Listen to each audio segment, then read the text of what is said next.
Ati umetumwa ukujie mzazi? Mama usikasirike.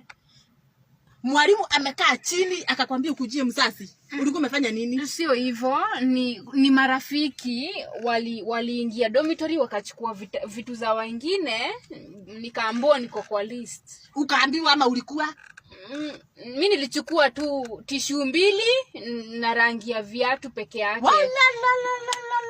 Na tissue yangu ilikuwa imeisha, nikachukua. Kwa nini hukusema?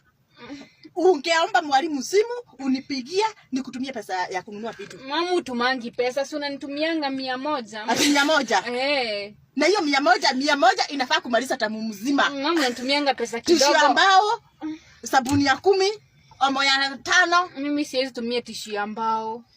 Sasa ukaona juzi kutumia pesa mingi, uende uchukue ya wanafunzi wenzako, si kuchukua kuiba. Si kuiba. Ni kufanya nini? Walivunja